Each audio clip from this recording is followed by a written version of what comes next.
So I'm just gonna start. Hello, everyone. I am Lal-ain Anis, presenting from Pakistan, and my presentation title is The Power of Media and Films.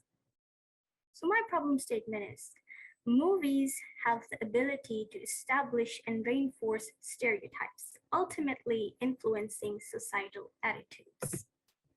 So I have two main key statistics to go along with my problem statement.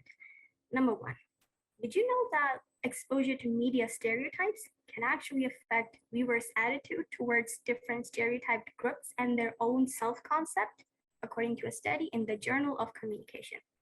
And number two, another study by the Media Diversity and Social Change Initiative at USC Annenberg states that in 2019, only 6 of the top grossing films were directed by Black filmmakers. This just shows how much lack of diversity we have on and off screen. Root cause analysis. So I did the 5 whys to find out why these stereotypes are happening in the very first place. And here are 3 main reasons that I found. Number 1, the film industry's lack of diversity, as mentioned before, often makes it very challenging for different individuals from various cultures and backgrounds to fit into this field due to the attitudes directed towards them. And number 2, stereotypes are frequently used to develop story plots and are sometimes viewed as a way to generate profits. And lastly, the normalization of these stereotypes and discrimination due to a long history of such practices has made it difficult for many to even recognize it as a real problem.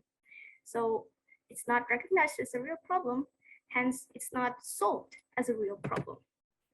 Here I have some of the example movies. So the movie Annie, where we have one of the characters named Punjab, if you remember your geography and history lessons, Punjab is a region spread across Pakistan and India, which can be seen a little bit offensive as the mannerisms of the character shown in the movie stereotype the Pakistani and Indian people.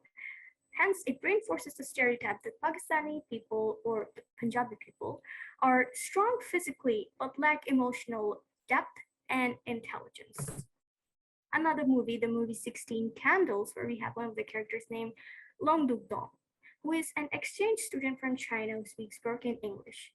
And a sound is played whenever he comes on screen to make it seem even more funny, stereotyped as the clumsy, funny, and awkward Asian. Keep in mind as I show you these examples that it's not about the movies. No, it's about the roles and what they represent in the movie itself. Now that was all about the problem analysis. Now what about the solution? So we all are aware that the film industry is actually too big, right? So any related field to the film industry can actually be used as a solution. For example, animation. It's also a related field, but it's just more easy and accessible. For my solution prototype, I wanted to create a community that is accessible to all. So like an online club. And let's include art because why not? That just makes everything even more creative. And that's how I came to the final description, an online art club in which members can learn animation. But before we jump into the club, like what is it about? Let me first tell you the key skills that I had to learn in order for this club to be actually made. Number 1, research skills. So like tons and tons of research. Presentation making to be presented inside the club as well. Poster and flyer making for social media marketing and social media marketing itself. Learning curriculum and timeline sorting. So like inside the club where members can learn animation, how they're gonna learn it and when they're gonna learn it. I'm not a curriculum specialist, but I am a digital artist with experience in animation arts, which was why this was very fun and I learned a lot through this whole journey. And that's how I decided with the name, The Atelier, your very own creative workspace. The Atelier is a club where anyone can join and anyone can learn animation and step into the film industry independently and promote their voices, their culture with the correct representation. This includes peer learning and creative exploration and the preparation of making a final animated short movie. That concludes my presentation. Questions and feedback, as always, are very welcomed.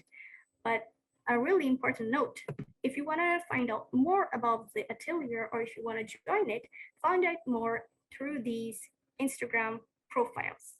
And thank you so much again for listening to my presentation.